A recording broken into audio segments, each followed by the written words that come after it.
Hello dear students, welcome to all of you in Jeevan education online platform.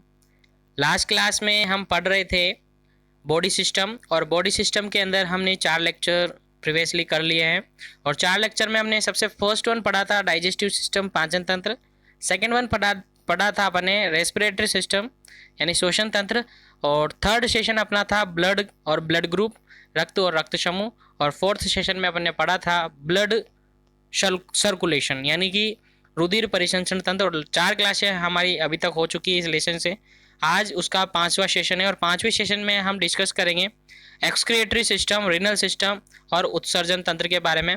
और इसके अंदर अपन kidney और उसके रिगार्डिंग जो भी एसोसिएटेड ऑर्गन होते हैं उनके बारे में डीपली और डिटेल स्टडी करने वाले हैं। तो लास्ट तक बने रहना है, वीडियो को ज़्यादा से ज़्यादा लोगों तक शेयर करना है।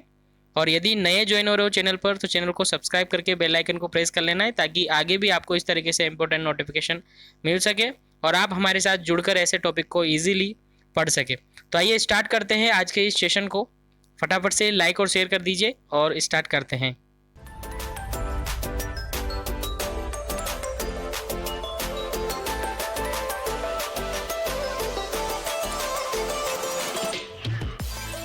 तो आज की क्लास में हम पढ़ रहे हैं उत्सर्जन यानी एक्सक्रिएटरी सिस्टम। और एक्सक्रिएटरी सिस्टम को पढ़ने से पहले आपको सबसे फर्स्ट वन इसका एक्चुअल मीनिंग क्या होता है, यानी एक्सक्रिएशन क्या होता है, उत्सर्जन क्या होता है, उसके बारे में आपको मैं बता दूं कि इसका एक्चुअल मीनिंग क्या होता है। तो सबसे फर्स्ट वन देखते हैं इसका डेफिनेशन, किसका, एक्सक्रिएटरी सिस्टम का या फिर उत्सर्जन का। किसका, उत्सर्जन का। ठीक है, अब उत्सर्जन मीनिंग ये होता है कि जैसा कि अपने प्रीवियस क्लास के अंदर पढ़ा है कि पाचन तंत्र, और पाचन तंत्र में हमने देखा था कि फूड को इंजेस्ट किया यानी कि फूड को खाया माउथ के थ्रू, और मुंह के थ्रू जैसे ही फूड को लिया मुंह से उसका पाचन स्टार्ट हो जाता है यानी ब्रेक डाउन हो जाता है फूड का। फूड पार्टिकल आगे नेक्स्ट पाथवे में पहुंचता है यानी फेरिंग्स में पहुंचता है। उसके बाद नेक्स्ट जो पाथवे था वो कौन सा था, आपको पता होगा कौन सा था। फेरिंग्स के बाद कौन सा पाथवे था, बताइए फटाफट से कौन सा पाथवे था। तो वो पढ़ा था अपने ईसोफेगस, और ईसोफेगस के बाद नेक्स्ट पाथवे पढ़ा था अपने स्टमक जो कि जे शेप में था। और उसके बाद फूड आगे जा रहा था इंटेस्टाइन में small intestine, large intestine, digestion हो रहा था। डाइजेशन के बाद लार्ज इंटेस्टाइन तक पहुंचने के तक उसका क्या हो जाता है, एब्जॉर्प्शन किया जाता है। और रिमेनिंग जो अनडाइजेस्टेड यानी कि अपचा हुआ भोजन होता है उसको बॉडी के थ्रू एक्सक्रेट किया जाता है यानी बाहर निकाला जाता है, बॉडी से बाहर निकाला जाता है। तो वो एक प्रोसेस क्या होगी, उत्सर्जन की। यानी सीधी सी भाषा में कहे तो बॉडी के अंदर यानी कि ह्यूमन बॉडी या कि मनुष्य शरीर में जो भी अपशिष्ट पदार्थ बनते हैं, उन अपशिष्ट पदार्थों को या अनावश्यक पदार्थों को जिनकी शरीर में आवश्यकता नहीं है, जो कि एक अपशिष्ट है, वेस्ट प्रोडक्ट है, उनको बॉडी से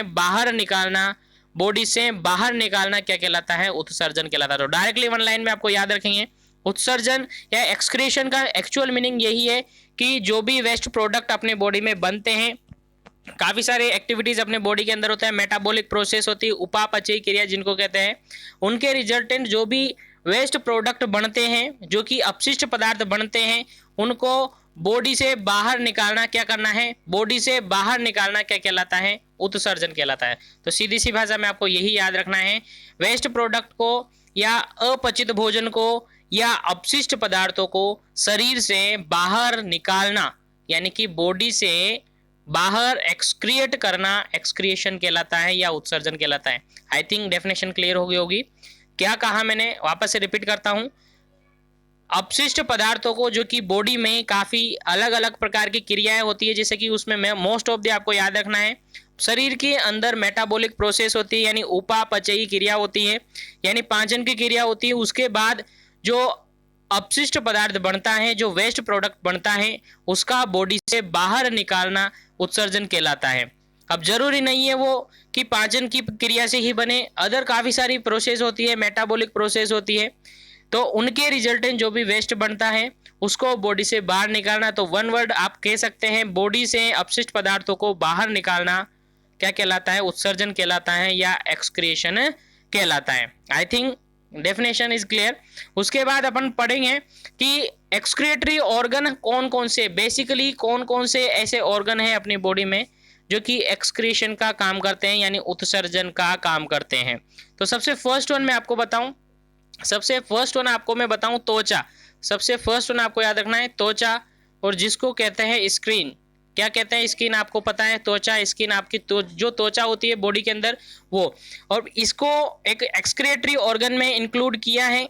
अब इसके थ्रू कौन कौन से वेस्ट प्रोडक्ट हैं, अपशिष्ट पदार्थ है जो कि बॉडी से बाहर एक्सक्रिएट किए जाते हैं, आई थिंक आपको पता है। सबसे फर्स्ट वन आपने सुना है, आपने देखा है, आपको पता है पसीना। पसीना भी क्या है? एक वेस्ट प्रोडक्ट है। आपको पता है आपकी बॉडी से गर्मी में या गर्मी के टाइम पे या कोई हार्ड वर्क आप करते हो तो आपकी बॉडी से जो पसीना है वो निकलता है, ये भी क्या है? एक तरीके से वेस्ट प्रोडक्ट मान के चले तो ये भी क्या है? एक वेस्ट प्रोडक्ट है। और उसका काम कौन करता है? त्वचा। यानी त्वचा एक एक्सक्रिएटरी ऑर्गन माना जाता है, और उससे सबसे फर्स्ट वन वेस्ट की बात करें तो पसीना। उसके अलावा आपको पता है सीबम। उसके बाद आपको पता है सीबम, और सीबम का एक्चुअल मीनिंग क्या है आप सबको पता है। जैसे ही आप सो रहे हो, अब सोकर आप उठे, तो उठने के बाद क्या होता है? जैसे ही आप अपने चेहरे पर हाथ लगाते हैं, उंगली प्रेस करके देखते हैं, तो आपके उंगली पर, हाथ पर क्या आ जाता है? एक ऑयली सब्सटेंस आ जाता है। आपको लगता है कि जैसे आपके शरीर, आपकी त्वचा पर क्या हो गया? एक तेल से जैसे चिकना चिकना पदार्थ हो गया है, यानी तेल लग गया आपके शरीर पे। अब वो तेल आपने तो नहीं लगाया, जो नहीं लगा था उसके शरीर पर भी आ जाता है। तो एक तरीके से क्या है? सीबम, यानी ऑयली सब्सटेंस, ऑयली पदार्थ हैं जो कि आपके शरीर पर आ जाता है, वही सीबम है। तो ये भी क्या है?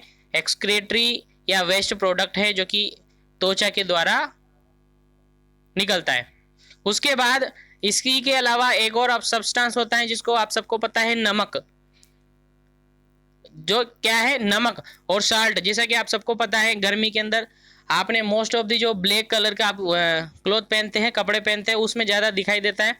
क्यों? क्योंकि वाइट कलर में ये होता है। जैसे कि सब समझने की कोशिश करें, आपने पहन रखा है ब्लैक कलर में कोई कपड़ा, ठीक है, जो भी स्वेटर वगैरह जो भी आपने पहन रखा है, टी शर्ट वगैरह, आपको यदि पसीना आता है, पसीने के बाद जैसे ही पसीना सूखता है तो उस शर्ट के ऊपर आपको वाइटिश कलर में दिखाई देने लगता है, यानी सफ़ेद सफ़ेद सी हो जाती है, और वो सफ़ेद सफ़ेद से क्या है? साल्ट है, यानी नमक है। तो ये भी क्या है? एक वेस्ट पदार्थ है जो आपकी बॉडी से बना। तो स्किन सबसे फर्स्ट वन एक्सक्रीटरी ऑर्गन अपन ने पढ़ा, त्वचा यानी स्किन, और स्किन से कौन कौन से वेस्ट प्रोडक्ट निकलते हैं तो आपको पता है पसीना, सीबम और नमक। ठीक है, आई थिंक क्लियर हो गया होगा। उसके बाद अपन पढ़ते हैं सेकंड, और सेकंड जो एक्सक्रीटरी ऑर्गन है वो होता है फेफड़ा। कौन सा होता है? फेफड़ा। और फेफड़े को क्या बोलते हैं आपको पता होगा? इंग्लिश में लंग्स बोलते हैं। फेफड़े को क्या बोलते हैं? लंग्स बोलते हैं। और लंग्स में आप सबको पता है वेस्ट प्रोडक्ट कौन कौन सा है। सबसे फर्स्ट वन आपको पता है कार्बन डाइऑक्साइड। कार्बन डाइऑक्साइड भी क्या है? एक वेस्ट प्रोडक्ट है जो कि रेस्पिरेटरी जो सिस्टम है उसके अंदर अपन ने काफ़ी डिटेल से पढ़ा है, तो इसको यहाँ पढ़ने की ज़रूरत नहीं है। जैसे O2 आपने इनहेल की तो उसका एक्टिविटी होगी आपकी बॉडी में, मेटाबॉलिक प्रोसेस होगी, ग्लूकोज का ब्रेकडाउन होगा, रिजल्टेंट आपको क्या मिलते हैं? कार्बन डाइऑक्साइड मिलती है। और कार्बन डाइऑक्साइड को फेफड़े यानी लंग्स के थ्रू रेस्पिरेटरी ऑर्गन के द्वारा क्या कर दिया जाता है? बाहर एक्सक्रीट आउट कर दिया जाता है। तो कार्बन डाइऑक्साइड। उसके अलावा बलगम आपने देखा होगा, बलगम जो होती हैं यानी कफ, स्पुटम कह सकते हैं इसको, स्पुटम। आपने देखा होगा जब आपको खांसी हुई होगी तो खांसी होते हैं, जैसे ही खांसी होती है तो आपको जैसे ही कफिंग होती है, कांसते हैं, तो कांसने के साथ ही आपको स्पुटम आता है। ठीक है, थोड़ा सा ग्रीनिश कलर में हल्का हल्का सा मोटा एक थिक सब्सटेंस निकलता है, आपको पता है ये। तो ये क्या है? बलगम है या स्पुटम है। तो ये भी क्या है? एक्सक्रीटरी या वेस्ट प्रोडक्ट है जो कि आपके फेफड़े के द्वारा बाहर निकाल दिए जाते हैं। ठीक है, क्योंकि जो उसमें जो प्रेशर लगता है, आप जैसे कहाँ से, तो प्रेशर कहाँ से लगता है? फेफड़े से लगता है, लंग से लगता है। तो ये भी क्या है? वेस्ट प्रोडक्ट है जो किसके थ्रू निकलते हैं? फेफड़े के द्वारा, लंग्स के थ्रू। ठीक है, तो सेकेंड ऑर्गन अपन ने पढ़ा। उसके बाद अपन थर्ड ऑर्गन पढ़ते हैं, और थर्ड ऑर्गन में आपको याद रखना है आंत्र। थर्ड ऑर्गन में क्या याद रखना है? आंत्र, यानी कि बड़ी आंत आपको समझे, इंटेस्टाइन जो अपन ने पढ़ी है डाइजेस्टिव सिस्टम में। और डाइजेस्टिव सिस्टम के अंदर जैसा कि अपन ने पढ़ा है डाइजेशन होता है फूड पार्टिकल्स का। डाइजेशन होने के बाद लार्ज इंटेस्टाइन के अंदर उसका एब्जॉर्प्शन किया जाता है और एब्जॉर्प्शन होने के बाद जो वेस्ट प्रोडक्ट बचता है उसको बॉडी से बाहर एक्सक्रिएट आउट कर दिया जाता है, बॉडी से बाहर एक्सक्रिएट आउट कर दिया जाता है और उसको क्या कहते हैं, उत्सर्जन या एक्सक्रेशन कहते हैं। और किसके थ्रू हुआ, इंटेस्टाइन के थ्रू। तो ये आपको याद रखना है। उसके बाद फोर्थ ऑर्गन की अपन बात करते हैं। फोर्थ ऑर्गन की अपन बात करते हैं तो फोर्थ ऑर्गन है आपका यकृत। फोर्थ ऑर्गन है आपका यकृत, जिसको कहते हैं लीवर, ठीक है। और आई थिंक लीवर के बारे में आपको मैंने डाइजेस्टिव सिस्टम में पढ़ा दिया है बहुत अच्छी तरीके से। तो लीवर में भी क्या होता है, जो अमोनिया बनती है बॉडी के अंदर, क्या बनती है, अमोनिया जो बनती है उसका क्या होता है, यूरिया में कन्वर्ट हो जाती है। यानी कि जो अमोनिया बनती है लीवर में, वो लीवर के थ्रू या लीवर में क्या हो जाती है, यूरिया में कन्वर्ट कर दी जाती है, ठीक है। यानी कह सकते हैं अपन सीधी सी बात भाषा में कि जो यूरिया साइकिल कंप्लीट होता है वो कहाँ पर होता है, लीवर में, ठीक है। लीवर से स्टार्ट होता है और किडनी के थ्रू एक्सक्रिएट आउट कर दिया जाता है। यानी लीवर में अमोनिया को लीवर में क्या कर दिया जाता है, यूरिया में कन्वर्ट कर दिया जाता है। उसके बाद बॉडी से एक्सक्रिएट आउट कर दिया जाता है, ठीक है। उसके बाद अपन फोर्थ और फिफ्थ ऑर्गन की बात करें, 4 ऑर्गन अपन ने पढ़े। उसके बाद फिफ्थ ऑर्गन की यदि अपन बात करते हैं तो वो है वृक्क। वो है वृक्क, जिसको कहते हैं किडनी,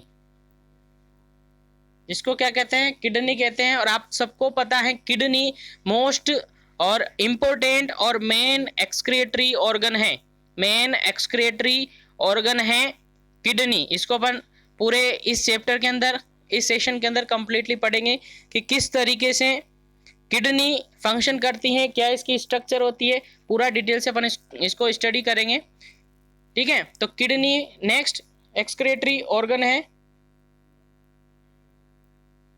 तो किडनी एक एक्सक्रिएटरी ऑर्गन है और इसका डिटेल से अपन आगे पढ़ेंगे। इसके अंदर क्या क्या एक्सक्रिएट होता है, यूरिया एक्सक्रिएट होता है, उसके अलावा यूरिन यानी पेशाब, ठीक है। और उसके अलावा यूरिन के अलावा यूरिया और नाइट्रोजनी जो सब्सटेंसेस होते हैं वो सारे जो क्या होते हैं, एक्सक्रिएट आउट होते हैं। आपको पता है यूरिक एसिड भी निकलता है। तो ये सारे वेस्ट प्रोडक्ट है जो कि बॉडी से एक्सक्रिएट करवाए जाते हैं। और आई थिंक यहाँ तक समझ आ गया होगा। और किडनी को अपन डिटेल से अपन इस क्लास में पढ़ेंगे। तो सबसे फर्स्ट वन अपन ने डिस्कस किया जो उत्सर्जी अंग है, उत्सर्जन के बारे में कि उत्सर्जन क्या होता है, एक्सक्रिएशन क्या होता है, उसका डेफिनेशन अपन ने देखा। उसके बाद अपन ने कुछ एक्सक्रिएटरी ऑर्गन के बारे में जाना, जैसे कि त्वचा है, त्वचा से क्या निकलता है, पसीना और सीबम निकलता है। वैसे ही फेफड़ा, उससे कार्बन डाइऑक्साइड और बलगम। उसके बाद आंत्र, उससे अनपचा भोजन जो भी अनडाइजेस्टेड फूड होता है जो कि वेस्ट बनता है वो निकलता है। और उसके बाद अपन ने पढ़ा लीवर क्या करती है, अमोनिया को यूरिया में कन्वर्ट कर देती हैं। और उसके बाद अपन ने पढ़ा किडनी के थ्रू यूरिया और यूरिन या पेशाब जो है वो एक्सक्रेट आउट किया जाता है। तो आई थिंक ये आपको क्लियर हो गया होगा कि कौन कौन से ऑर्गन हैं आपकी बॉडी में एक्सक्रेशन के लिए यानी उत्सर्जन के लिए। तो यहाँ तक आप सबको समझ आ गया होगा। अब आगे अपन बात करते हैं डिटेल से यूरिनरी सिस्टम के अदर पार्ट को। तो फटाफट से एक बार इन सबको रिवाइज कर लीजिएगा, कुछ सेकंड आपके लिए दूंगा, उसके बाद स्टार्ट कर देंगे।